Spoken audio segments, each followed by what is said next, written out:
when you're wrapping up in an interview, you want to say something like, all of a sudden you've gone from someone who needs a job to someone who everybody else wants. A woman who's helped over 300,000 people land roles that they once thought were out of reach. She's the queen of career confidence, Robynn Storey. Most people are bored reading their own resumes. How do you think someone else who doesn't know you or care about you is going to feel about you? What do you do differently? It's a common sense approach.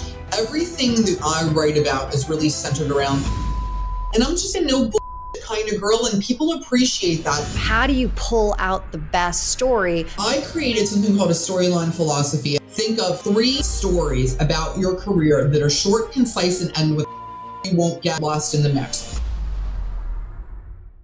Hey, Robynn, so good to have you here. That is the nicest introduction anyone has ever done for me. Thank you so much. I'm thrilled to be with you today.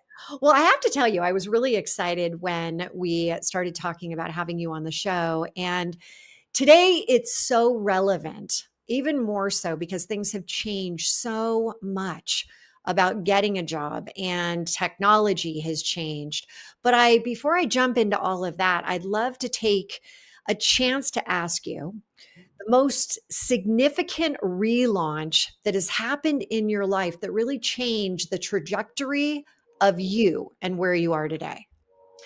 I started my business 25 years ago, and I had always sort of intended to be a one-woman show. I wanted to work from home. I wanted to get my kids on and off the school bus. And I really just anticipated I'd write a few resumes a week, and that would be that. But as I moved along through the years, about 4 or 5 years in, I decided that, you know what, I probably need some help. I think I can really turn this into a business. And I had to get over the idea that I had to control everything and bring on other folks that could do some of the same things that I was doing, meeting with clients and writing resumes and that sort of thing. And then by the end of it, we grew to, 70 employees. We've empowered women all over the country to be able to do what I set out to do, work from home, be with their kids, put them to bed, get them on and off the school bus. So I would have to say that that was the biggest factor in my growth, the ability to kind of let go of control of everything and, bring on folks that could really help us take this to the next level. And we did. Well, it's interesting because I read somewhere that you have this cult, as you jokingly call it, and it's your company's culture. Yeah. And I found that intriguing. I'd love to hear, like, people don't want to leave. People do not want to leave ever your company. And how did you create that? Yeah, I mean, because we really put family first, and we realize that the job that we do, my big famous saying at work is, we are not brain surgeons here. Nothing is an emergency. Yes, there are things that are urgent. Yes, customers need to be taken care of. Yes, we're going to do our work and we're going to do it well and we're going to do it on time. But that can be on anyone's timeline. So if you're a mom of 3 kids and you are going to get them on the school bus or pack their lunches and get them to school, and you're going to work from 10 to 2, and then you're going to take the afternoon off and you're going to come back in at 10 o'clock at night and do your work. Nobody cares. We are so flexible with our writing staff. It's about hitting the deadlines and doing a good job. I don't care if you do that from your garage, from a beach, from a foreign country. So for us, it was really about building I'm never going to say a family, but sort of that family-like and that family focus first. And that's what makes people happy when they have balance, when they have the ability to do the things that they want to be present in the lives of their children, their spouses. It makes a big difference in how they think about work.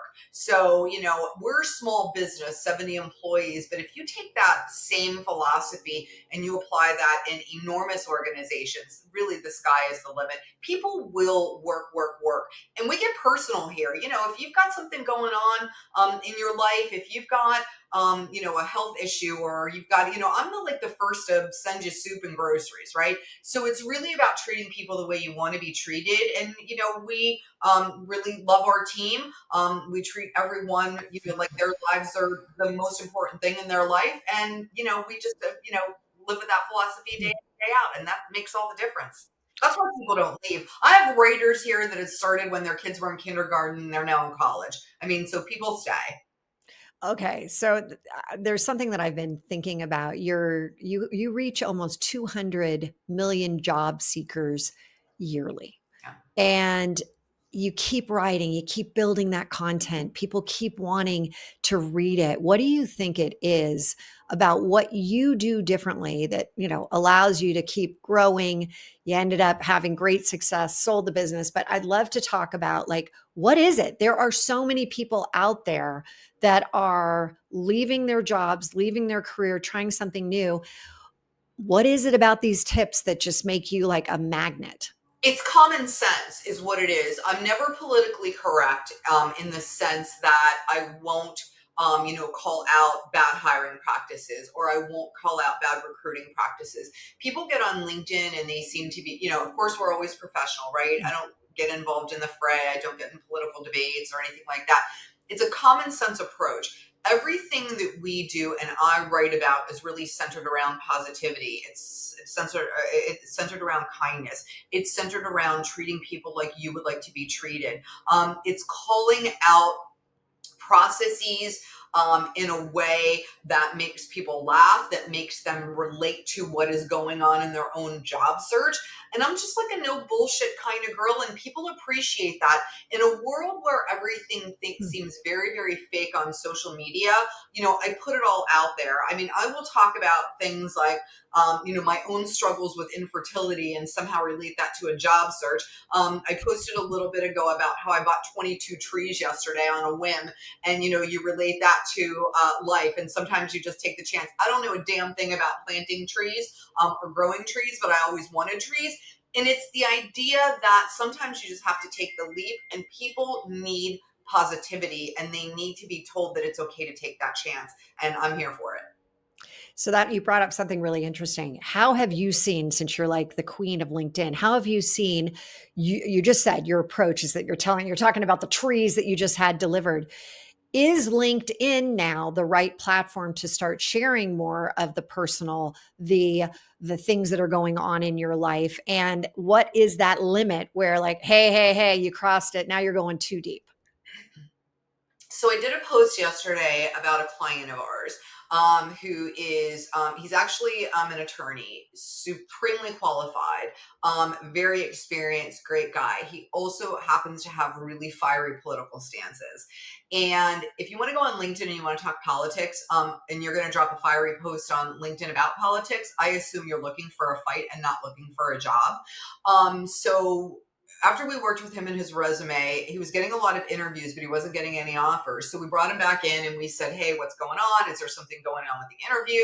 Your ability to close the deal, whatever. It wasn't. It was his social media. He was fighting with everyone and everyone about politics. And you've got to be really careful about what you say on LinkedIn.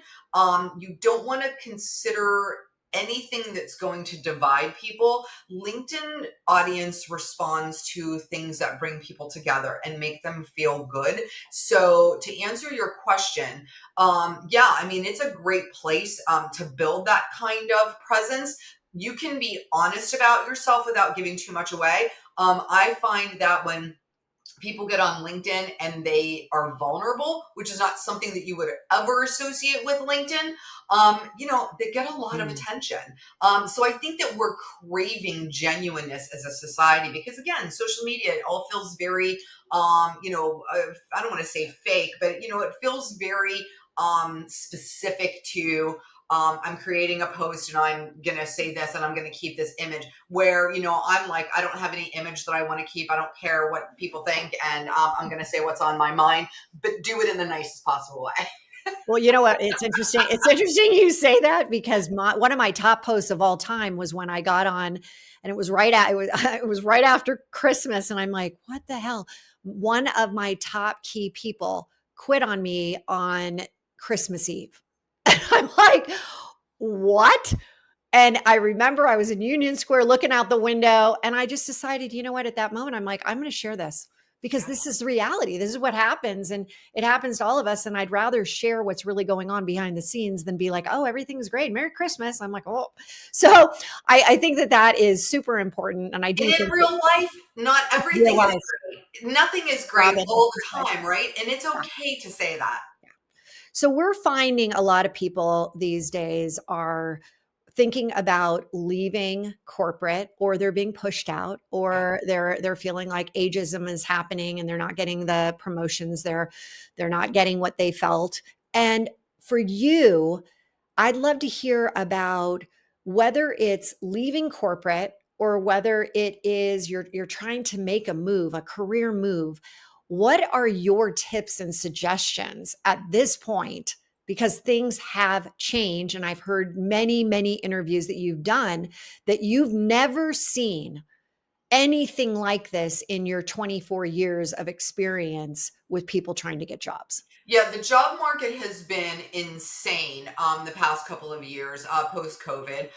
There was lots of hiring during COVID, lots of hiring towards the end of COVID, and then all of a sudden everybody's like, we're overstaffed, we need to save money, I don't know what's going on in the political landscape. So there's been a lot of things that have impacted the job market. I'm the only person out here who tells you this, who will tell you this. Everyone wants to blow smoke, right? They want to follow your passion, try something new, yada, yada. This is not the time for new right now. People with a lot of work experience who are really good at their jobs are having trouble finding a job for a couple of different reasons. Number one, they don't know how to conduct a job search.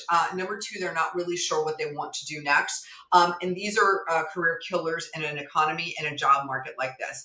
So the biggest piece of advice that I can give anyone looking for a new opportunity, if they're leaving corporate or they're out of a job or they've been let go, is to know what your lane is and stay in it. So if you've always been a senior account executive or you've always been a VP of operations, now is not the time to decide you're going to switch to HR, right?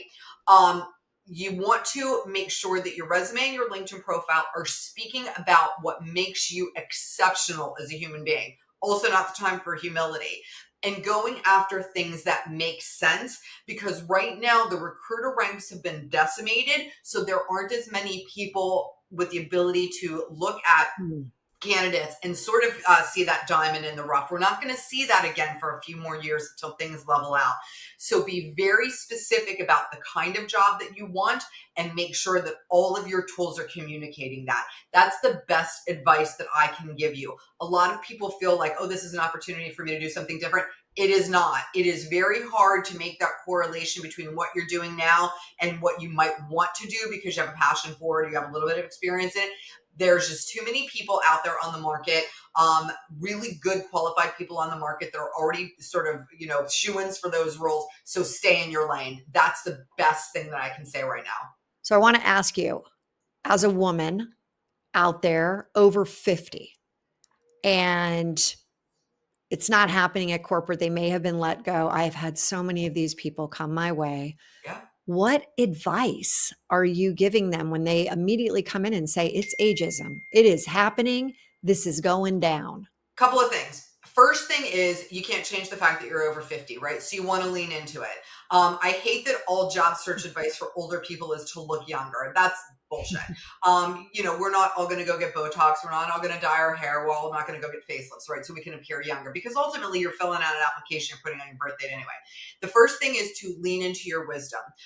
Understand that you are someone who has something of extraordinary value to offer. Once you start setting yourself up as an old broad in a young market, you've already lost. So you need to kind of circle back, find that confidence. What makes you you? What makes you a powerhouse? What makes you someone who is successful, who lived through the 80s and 90s? And we all know what I'm talking about, what it was like coming up through corporate America, and find that gal. That's the first thing.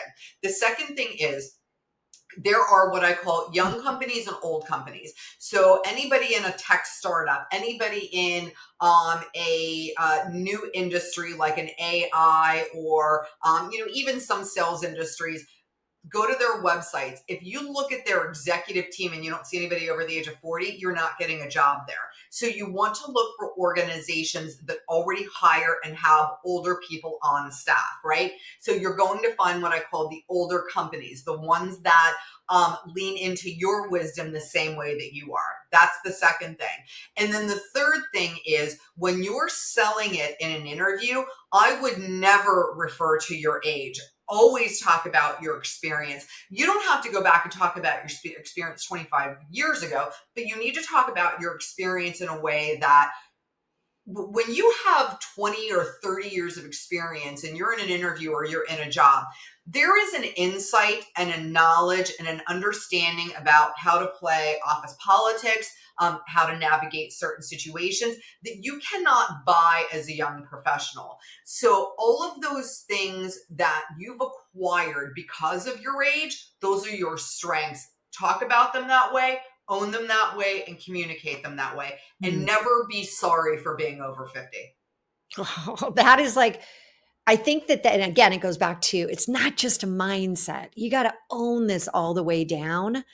And what I have seen at the relaunch, especially with women that are, now all of a sudden looking for something new or creating, which is what we have to do, create that opportunity for yourself.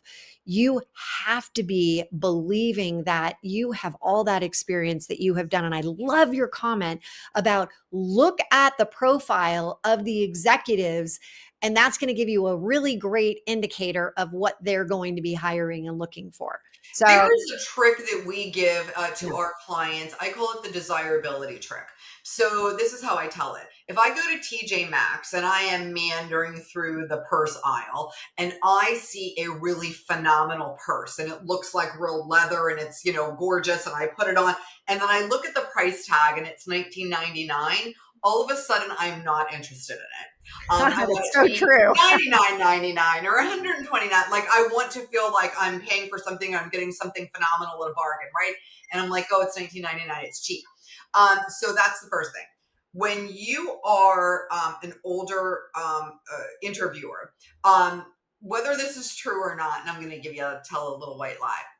When you're wrapping up in an interview, you want to say something like, what's the timing on filling this opportunity? How many more interviews are there, whatever, and let them know I'm currently interviewing with, 6 or 7 companies. Don't say 6 or 7, pick one. I'm currently interviewing with 6 companies. I'm expecting 2 offers this week. I'm really interested in this opportunity, but I, need to make sure that this is going to move along fairly quickly. All of a sudden, you've gone from someone who needs a job to someone who everybody else wants. This is mindset. So these are And little it's things. scarcity. This is the whole scarcity factor right there. Yeah. So, and the fact is that if you are looking for a job, you probably are interviewing with 4 or 5 or 6 or 7 different companies, but you want to make sure you're leveraging that, because all of a sudden at the end, when you say something like that, now you are someone to be desired and other people want you. So now I want you too. So use all of these little tricks and tools during this process to your advantage. Okay, so you just wrote a book, Career Confidence, No BS Stories and Strategies for Finding Your Power. Why'd you write it, for one? What was the real genesis behind it? The real genesis behind it was I've been approached through the years many times by different publishers to write a book. And I was never really interested in writing a book. Writing a book is a really long and intensive process. I was extremely busy with my business. And my daughter, who actually runs the day-to-day of Storyline, came from the publishing world.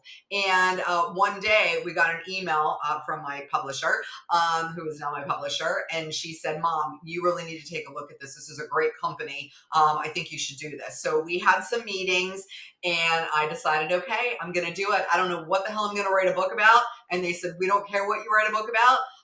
But make it about your life, make it about your business, make it about what you know. And so I did. So I live in Pennsylvania with my husband. My kids are grown. I moved to New Jersey for 6 months. I got an apartment by the beach. And I had the greatest time. And I went to New Jersey by myself and sat in an apartment by the beach and wrote a book. And it was such a phenomenal experience. And like I said, I didn't know what the hell I was going to write about. And I just started from the beginning.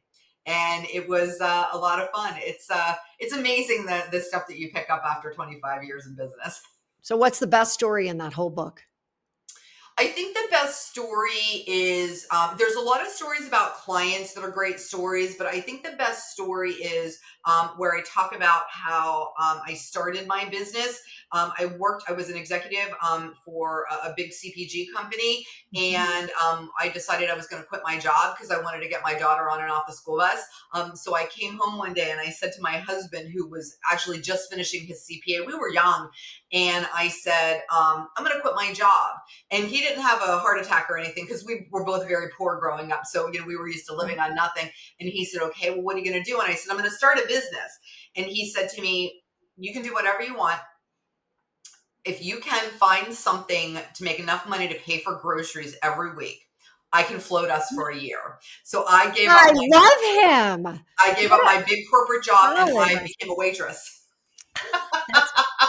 I mean, but he was saying, pay, get enough money so that we can pay for groceries. That was the thing. He just said, hey, if you can make, 200 back then, groceries are $200 a week. If you can make $200 a week to pay for groceries, then we'll be okay for a year. I think we'll be okay for a year. And I said, okay. So I gave my notice. I quit my job. I called a friend of mine that owned a restaurant. And I said, I don't know anything about waiting tables. I'll probably drop stuff on people. Can you hire me? And she said, yes. And so I waited tables at night. And that's, that's what I did. So it was really, people were like, are you insane? My parents, my mother, I thought she was going to have a heart attack when I told her I was leaving my 6-figure corporate job and I was going to wait tables. She thought something had happened, and I said, no, I want to start a business. I want to be home with Lexi. She was little, she was in kindergarten at the time. And that's what I did. Yeah. Okay. What's interesting is that you gave us advice earlier that right now is not the time to do that. Right now is to go kind of the safer route. But what if you're in your 20s, 30s? Are you still, when you get somebody like that in, are you recommending, all right, go try something new? Or is it the same philosophy right now that it's going to take a few years? No, I mean, I think that here's the thing. It depends on your situation. So if you're 27 and you have rent due next month and you have $7 in your checking account, you need to find a job like the one that you came from, right? If you're a little bit older and you've got some savings, everything comes down to money and your ability to support yourself. If you're a little bit older and you've got a little bit of savings and you can afford to take a chance, then absolutely pursue it while also simultaneously pursuing your same avenue.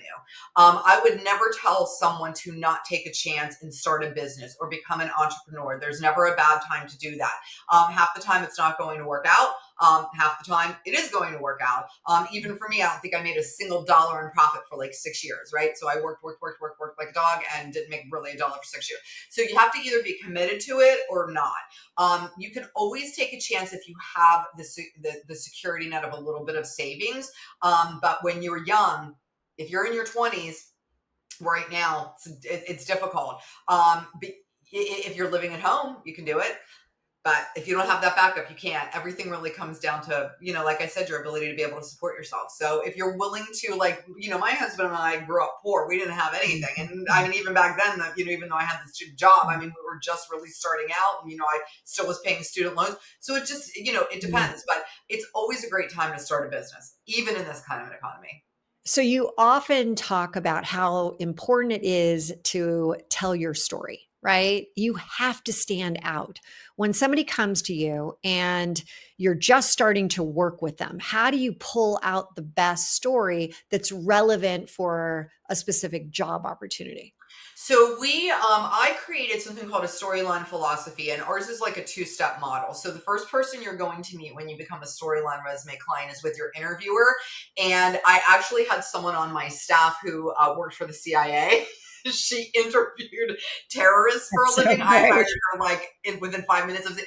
So we've sort of adopted that philosophy. When you are getting on the phone with one of our interviewers, this is, I mean, it's pleasant. They're great people, but this isn't like a water cooler chat, right? We are going to beat it out of you, come hell or high water, what you've done, what makes you special. We'll never let you get away with what I call girl answers. So when we ask you what you're an expert in and you tell us you're a really good communicator and you're organized, we're going to say, that's not what I'm after. And we're going to dig. Tell me about this job. Tell me about this company. What was going on when you got here? How did you turn things around? Give me specifics. Tell me stories. Give me metrics.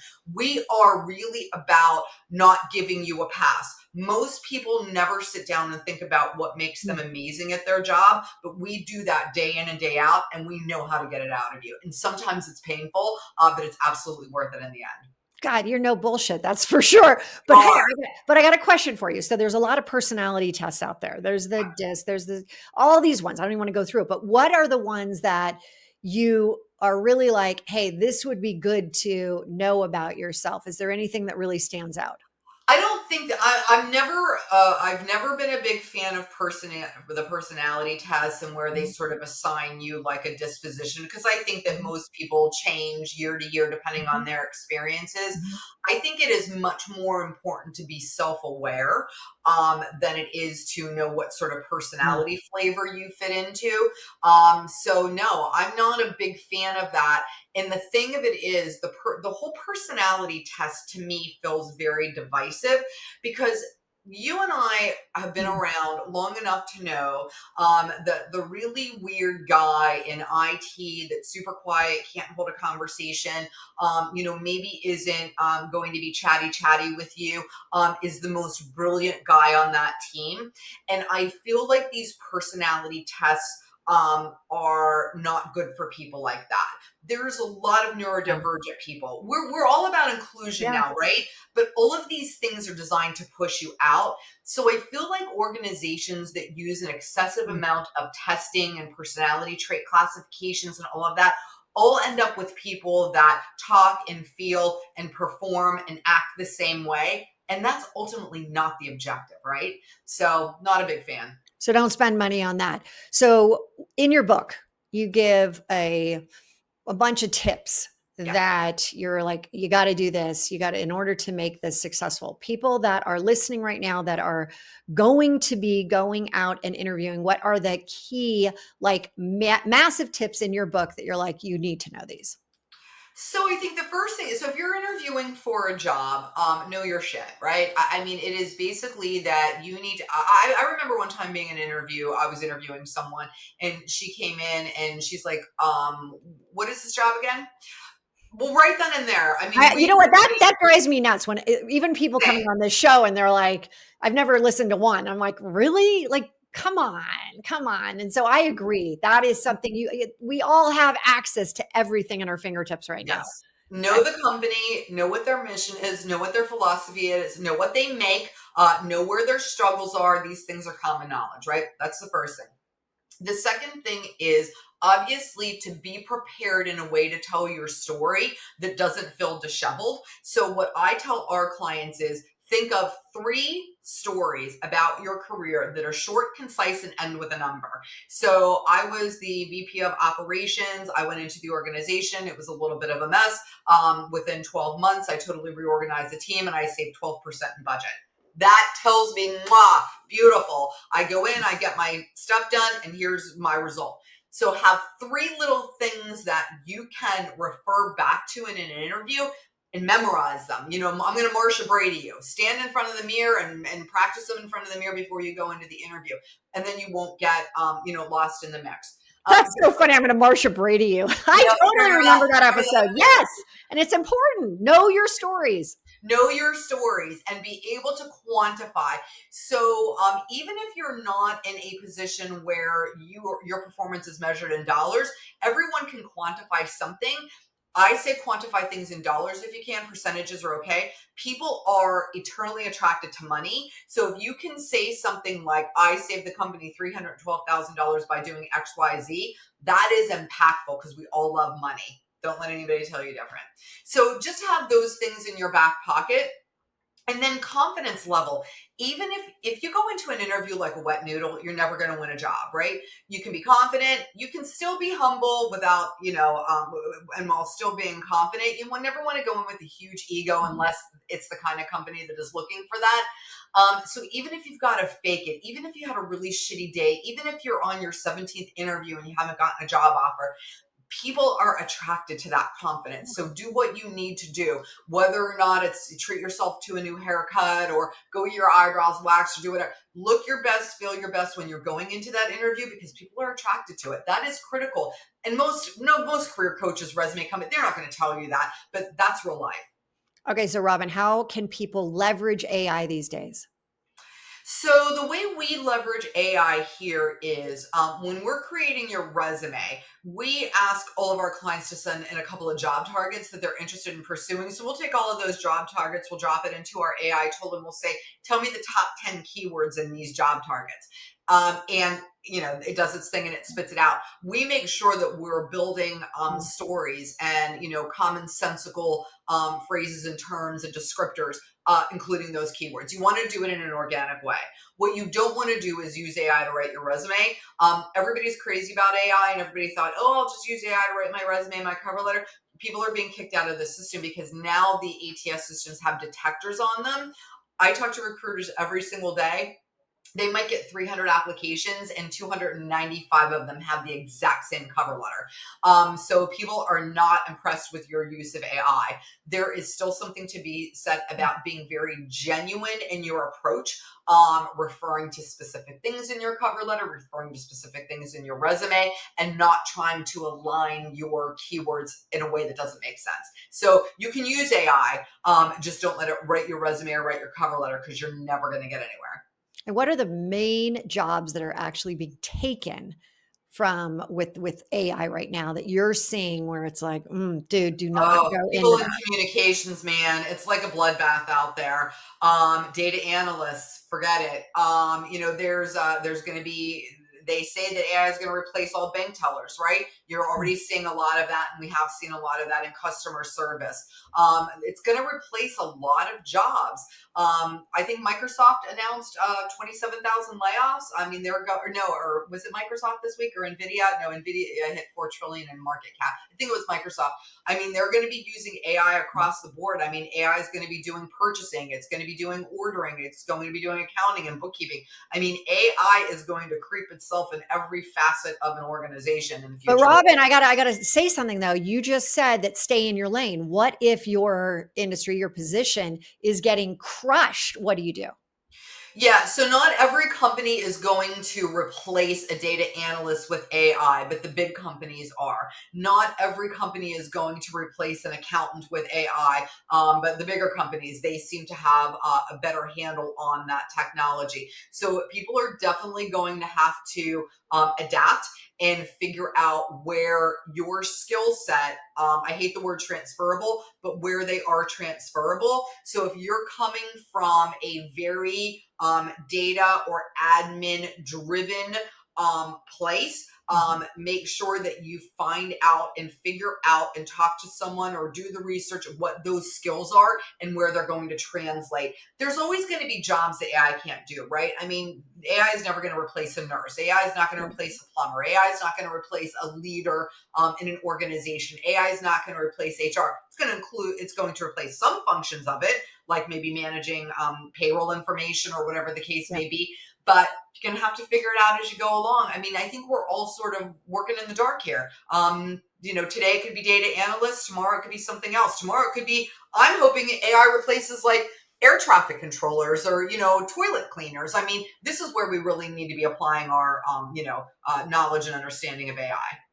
Okay, so as you're seeing this right now, when you think about working with a group like yours or doing it on your own, how much more efficient and effective is working with somebody like you and your company?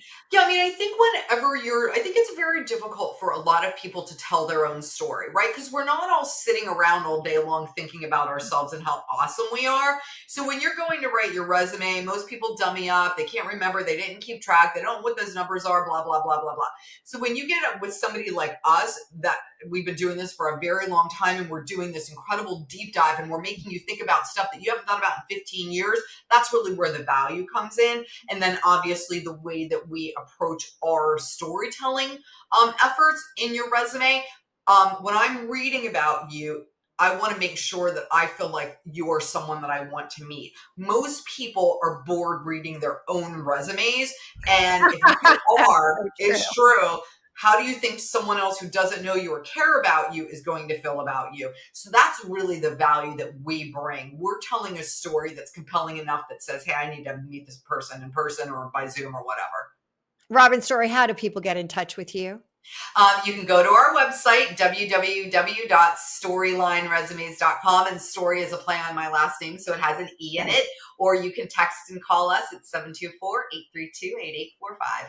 Amazing conversation. And I feel like we were on light speed. They got double the amount in this 30-minute segment. I am a fast talker. I love it. And for when you're listening to this, if you're thinking about, making that next move, you're relaunching your career, relaunching into something that is going to be that next level, that next chapter in your life, reach out to Robynn. Oh my gosh, so much amazingness in this episode, but there's so much more that you can actually do to make yourself get in the mindset, get into that traction, get on the right path instead of making all the mistakes that people do.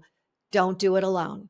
All right. So for now, let's just say live now, love now, relaunch now into your next career. And what is the best for you that can get you into making money, having that career, staying in your lane without diverting and wasting time. We'll see you next time.